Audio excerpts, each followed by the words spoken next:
நமக்கு பின்னாடி உள்ள அந்த மலை தான் ஒரு சிறிய மலையாக இருந்தாலும் அது பொன்னிமலை என்று சொல்லப்படுகிறது. பொன்னிமலை சித்தர் என்றாலே போகரை குறிக்கிறது. அந்த போகர் சித்தர் தான் நம்ம இங்கே பழனிமலையில் உள்ள அந்த முருகன் சிலை, அதாவது நவபாசன சிலையை இந்த மலையில தான் அவர் உற்பத்தி செய்தார் என்று செய்திகள், அதாவது இந்த தல வரலாறு கூறுகிறது. இங்கு இந்த அடிவாரத்தில் 2 கோயில்கள் தேவேந்திர மக்களால் கட்டி எழுப்பப்பட்டுள்ளது. இது அவங்க குலதெய்வ கோயில் என்று கூறுகிறார்கள். பழனிமலையில் பழைய ஆயக்குடியில் குடியிருக்கும் தேவேந்திர மக்களுக்கு பாத்தியப்பட்ட பொன்னிமலை சித்தர் கோயில் இங்கே 2 இடங்கள் அடிவாரத்தில் உள்ளது. ஒன்று அங்கே மலை மேலேயே இருக்கின்றாங்க. ஒன்று அதாவது போகர் சித்தருக்கு அங்கே ஒரு முக்கியமான கோயிலை எழுப்பி உள்ளார்கள். அந்த மலையினுடைய உச்சியிலே ஒரு கோயிலும், எங்கே போகர் தங்கி அந்த நவபாசன சிலையை செய்தாரோ அங்கு அதன் அடியிலே கற்பணசாமி கோயிலும் கன்னிமார் கோயிலும், இன்னொன்று அவருடைய விக்கிரகமும், அந்த பெருமைப்படுத்தும் வகையிலே இங்கே ஒரு அன்னதான கூடமும் வைத்து அதை இந்த 4-3 இடத்திலே ஒன்றாக சேர்ந்து வழிபட்டு கொண்டிருக்கிறார்கள்.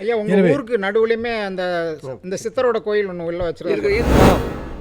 இந்த சாமி எங்கேயோ குளத்துல இருந்து எடுத்துன்னு சொன்னீங்க, கருப்பசாமி ஐயங்குளத்துக்குள்ளே இருந்துங்க. அதை இப்போ ஒரு செடி வெட்ட போய் பார்த்து அதை கண்டுபிடிச்சி தூக்கிட்டு இந்த வேப்ப மரத்துக்கு அடியில் வச்சு விட்டுட்டாங்க. குளத்துல தண்ணிக்குள்ளே மூடி கிடந்துச்சா இல்லை மண்ணில் மூடி கிடந்தது? மண்ணில் மூடி இருந்துச்சு. மண்ணு மூடி இருந்தது. ஆமாம். அங்கே அந்த புதையா இருக்குது, அந்த புதையை வெட்டி அழிக்கலாம்னு அழிச்சது. அப்போ அந்த சிலையை கண்டுபிடிச்சி. எப்படி தனிப்பட்டது எப்படி உங்கள் வகையாருக்குள்ளே இந்த கோயிலை கொண்டு வந்தீங்க? சப்ளை குடும்பத்துக்குள்ளே எப்படி வந்துச்சு இது?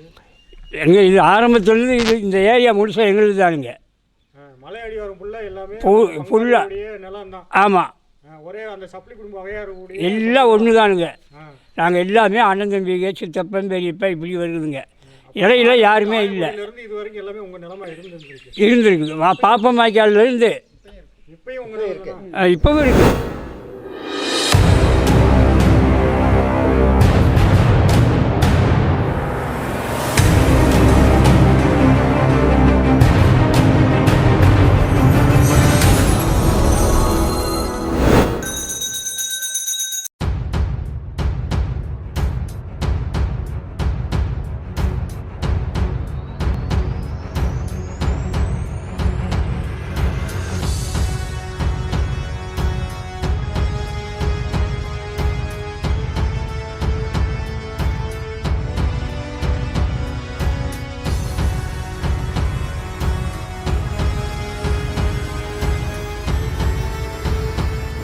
பாண்டிநாடு நேயர்களுக்கு இன்றைய ஒரு ஆன்மீக முக்கிய செய்தியை நாங்கள் வழங்குகிறோம். பழனியில் பழைய ஆயக்குடியில் உள்ள சப்பளி குடும்பம் வகையாரா ஒரு 400 குடும்பங்கள் வசிக்கிறார்கள். அந்த 400 குடும்பங்களுக்கு பாத்தியப்பட்ட பொன்னிமலை சித்தர் ஆலயத்தில் நம்ம நின்றுக்கிறோம். நமக்கு பின்னாடி உள்ள அந்த மலை தான் ஒரு சிறிய மலையாக இருந்தாலும் அது பொன்னிமலை என்று சொல்லப்படுகிறது. பொன்னிமலை சித்தர் என்றாலே போகரை குறிக்கிறது. அந்த போகர் சித்தர் தான் நம்ம இங்கே பழனிமலையில் உள்ள அந்த முருகன் சிலை, அதாவது நவபாசன சிலையை இந்த மலையில தான் அவர் உற்பத்தி செய்தார் என்று செய்திகள், அதாவது இந்த தல வரலாறு கூறுகிறது. இந்த பழனிமலை முருகனுக்கு சிலை எடுத்த இந்த மலையை தான் நம்ம இன்னைக்கு பார்த்துட்டு இருக்கிறோம். பொன்னிமலை, அதாவது பொன்னிமலை சித்தர் என்று இந்த மலையை குறிப்பிடுகிறார்கள். இங்கு இந்த அடிவாரத்தில் 2 கோயில்கள் தேவேந்திர மக்களால் கட்டி எழுப்பப்பட்டுள்ளது. இது அவங்க குலதெய்வ கோயில் என்று கூறுகிறார்கள். பழனிமலையில் பழைய ஆயக்குடியில் குடியிருக்கும் தேவேந்திர மக்களுக்கு பாத்தியப்பட்ட பொன்னிமலை சித்தர் கோயில் இங்கே 2 இடங்கள் அடிவாரத்தில் உள்ளது. ஒன்று அங்கே மலை மேலேயே இருக்கின்றாங்க. ஒன்று அதாவது போகர் சித்தருக்கு அங்கே ஒரு முக்கியமான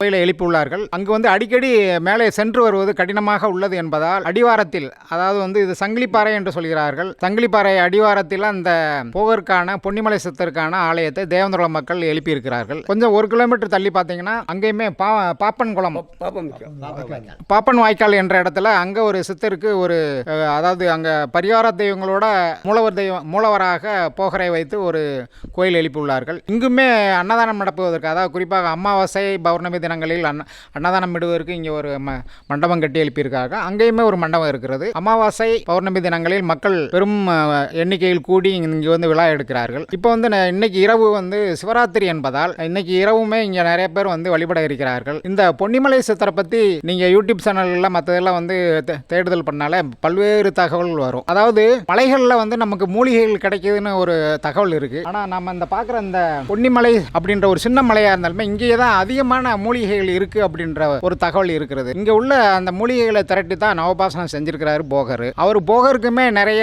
சித்தர்கள் இருந்திருக்கிறாங்க. அவரோட துணைக்கு நிறைய இருந்திருக்கிறாங்க. இப்பயுமே அவங்க நம்ம கண்ணால் பார்க்க முடியாட்டி கூட, அதாவது கண்களுக்கு புலம்படாத அந்த 18 சித்தர்கள் மற்ற சித்தர்களுமே இங்கே நடமாடுவதாக தகவல் உள்ளது. அதனால் அந்த சித்தர்களை வணங்கி சென்றால் நம்ம வாழ்க்கையில் வந்து கஷ்டங்கள் நீங்கி அதாவது இன்பங்கள் பெருகும் அப்படின்ற ஒரு நம்பிக்கை இருக்குது. இந்த இங்கே பழைய ஆயக்குடியில் உள்ள தேவேந்திர மக்கள் இதை வந்து குலதெய்வமாக கும்பிடுவது மிகவும் ஆச்சரியமாகவும் ஒரு புதிய செய்தியாகவும் இருக்கிறது. இந்த கோயிலோட பூசாரி ஐயா அவங்க பேர் சுப்பிரமணியம். இந்த கோயில் எப்போ கட்டினீங்க? இந்த கோயிலை இது 2022 கட்டியிருக்கீங்க. ஆனால் முன்னாடி வந்து இது வந்து ஒரு சிறிய கோயிலாக இருந்திருக்கு. இந்த 3 சாமி இருந்துச்சு சாமி. அந்த பழைய செங்கல்துறை கருப்பனும் அந்த கன்னிமாரு இந்த 3 பழைய கோயில் சாமி இதுதான் முன்னாடி இருந்திருக்கு. முன்னாடி இருந்தது ஒரு 50 வருஷமா இருந்திருக்கு சாமி. இப்போ வந்து அதை எடுத்து கட்டி இருக்கிறீங்க. ஆமா சாமி. இது வந்து இப்போ ஓப்பன் புதுசா கட்டிருக்கேன் சாமி 2022. இப்போ இந்த பழைய ஆயக்குடி அந்த சப்ளி குடும்பன் வகையறாவில் அந்த தேவேந்திர மக்களை சார்ந்த அந்த அவங்க ப்ரொஃபசர் நடராஜன் ஐயா வந்திருக்கிறாங்க. ஐயா, இந்த பொன்னிமலையை பற்றியும் இந்த சித்தர் வழிபாடை பற்றியும் கொஞ்சம் சொல்லுங்க ஐயா. பொன்னிமலை என்பது அங்கே போகர் அந்த ஞானி சித்தர் அங்கே வசித்ததாகவும் அவருக்கு கூட இந்த துணை சித்தரோடு சேர்ந்து அந்த இங்கே இருக்கக்கூடிய மூலிகையினுடைய கலவையாக எடுத்து நவபாசரா சிலையை உருவாக்கி அதை பழனியிலே பிரசித்தி செய்தார்கள் என்று சொல்லி ஒரு ஐதீகம் இருக்கின்றது. அது உண்மை என்பது. எனவே அதற்கு பரிசாற்றும் வகையிலே இங்கே அந்த மலையினுடைய உச்சியிலே ஒரு கோயிலும் எங்கே போகர் தங்கி அந்த நவபாசரா சிலையை செய்தாரோ அங்கு அதன் அடியிலே கற்பட கோயிலும் கன்னிமார் கோயிலும் இன்னொன்று அவருடைய விக்கிரகமும் அதை பெருமைப்படுத்தும் வகையிலே இங்கே ஒரு அன்னதான கூடமும் வைத்து அதை இந்த 4-3 இடத்திலே ஒன்றாக சேர்ந்து வழிபட்டு கொண்டிருக்கிறார்கள். ஊருக்கு நடுவுலயுமே அந்த சித்தரோட கோயில் ஒன்று உள்ள வச்சிருக்காங்க. எங்களுடைய சமுதாயம் மக்கள் வழிபடும்படி அங்கே ஊரினுடைய மத்தியிலே ஒரு கோயில் அங்கே இருக்கிறது. அந்த கோயிலில் ஒவ்வொரு சிவராத்திரிக்கும் முக்கியமான நாட்களிலும் அங்கேயும் பூஜை செய்து அந்த மக்களுக்கும் அங்கும் அதை கொண்டாடி அன்னதானம் செய்து கொண்டிருக்கிறார்கள். எனவே அங்கே வந்து அந்த ஊரில் உள்ள அந்த சித்தர் கோயிலுக்கு வீரபத்திரரும் இனியும் கூட ஒரு பெண் தெய்வம் சொன்னீங்களே, வீரமுத்தி அம்மாளும் வேற தம்பை சமாதியாராக அங்கே இருக்காங்க. அதுவும் சித்தர் கோயில் தான். எனவே இந்த கோயிலுடைய இத்தனை அங்கங்களும் எல்லாம் ஒன்றாக சேர்ந்து இங்கு வசிக்கூடிய தேவேந்திர குல மக்களுடைய தெய்வங்களாக இங்கே வளர்ந்து மக்களுக்கு இங்கே சேவை செய்து கொண்டிருக்கிறார்கள். எனவே இதை பரிசாற்றும் வகையிலே இப்பொழுது மகா சிவராத்திரியான இன்று இதற்கு மரியாதை செலுத்துவதற்காக ஒரு மிகப்பெரிய விருந்து ஒன்றும் மக்களுடைய ஜனக்கு இங்கே வந்து வழிபட இருக்கின்றார்கள். எனவே இந்த கோயிலுடைய வளமும் பிரசித்தமும் என்றும் நிலைக்குவதற்காக இந்த மக்களுக்கு இந்த ஊடகத்தின் மூலமாக தெரிவிக்க வேண்டும் என்று கேட்டுக்கொண்டு அந்த தெரிவிப்புகளை மிகவும் மகிழ்ச்சியும் பெருமையும் அடைகின்றேன். ஐயா, அந்த பொன்னிமலைய முன்னாடி வந்து நிறைய வயல்களும் தோப்புகளும் இருக்கு. இதுல வந்து தேவேந்திர மக்களுக்கு நிலங்கள் உள்ளதா, விவசாயம் பண்றாங்களா? இங்கே 60-70% மேல் இருக்கக்கூடிய தோட்டங்கள் வயல்கள் மற்ற எல்லாமே தேவேந்திர மக்களுக்கு சொந்தமானது. எனவே இங்க நிலம் இருக்கா? எனக்கு இருக்குது.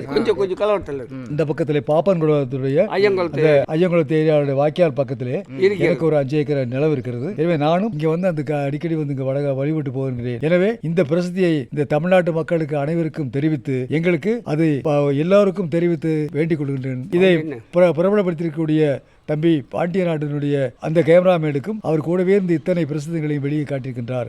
அவருக்கும் நாங்கள் மனமார்ந்த நன்றியை தெரிவித்துக் கொள்கின்றோம். நன்றி, வணக்கம். நன்றி, வணக்கம். உங்கள் பேர் என்னங்க? என் பேர் தங்கச்சாமி.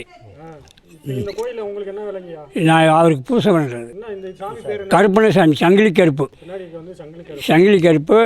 செம்பர் இருக்கிறது கன்னிமாரு, பறவர் இருக்கிறது அங்காள பரமேஸ்வரி, வேட்டக்கருப்பு, சமயபுரத்தம்மன். அம்மாள். இந்த சாமி எங்கேயோ குளத்துல இருந்து எடுத்துன்னு சொன்னீங்களா? கருப்பசாமி ஐயங்குளத்துக்குள்ளே இருந்துங்க. அதை இப்போ ஒரு செடி வெட்ட போய் பார்த்து அதை கண்டுபிடிச்சி தூக்கிட்டு வந்து இந்த வேப்ப மரத்துக்கு அடியில் வச்சு விட்டுட்டாங்க. குளத்துல தண்ணிக்குள்ளே மூடி கிடந்துச்சா இல்லை மண்ணில் மூடி கிடந்தது? மண்ணில் மூடி இருந்துச்சு. மண்ணு மூடி இருந்தது. ஆமாம்.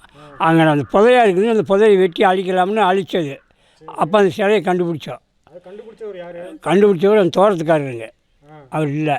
அவர் இப்போ உயிரோடு இல்லை. அவர் எப்படி உங்கள்கிட்ட கொடுத்தாரு எடுத்து? அவர் அது அங்கேயே விட்டுட்டு போயிட்டாங்க.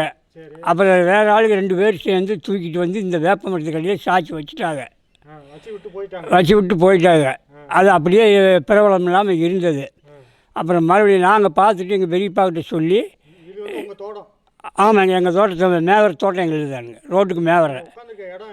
இது எங்கள் மாமாவுதுங்க, அந்த காட்டுக்காரரு. ஆமாம், காடாக இருந்தது. அப்போ பார்த்துட்டுங்க.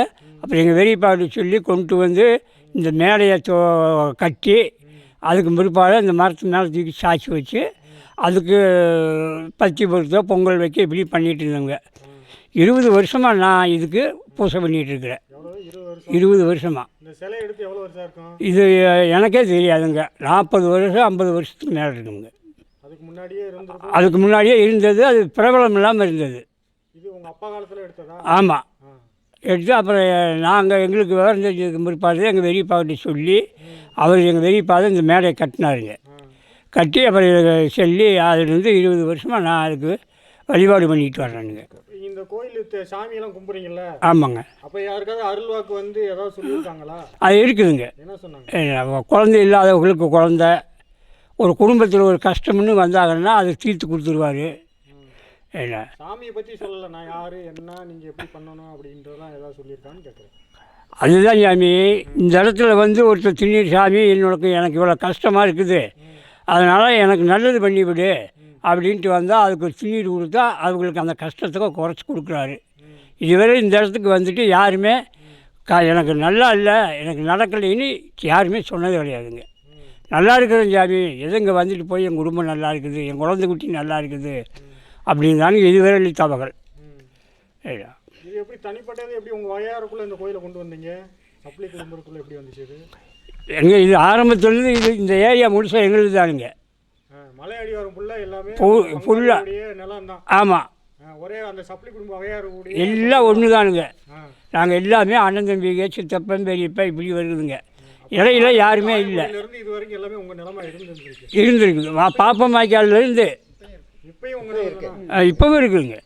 அந்த டவுன்லேருந்து இதுக்குள்ளே காட்டுக்குள்ளே வரைக்கும் மலைக்குள்ள வரைக்கும் இருக்குதுங்க. இப்பவும் இருக்குதுங்க.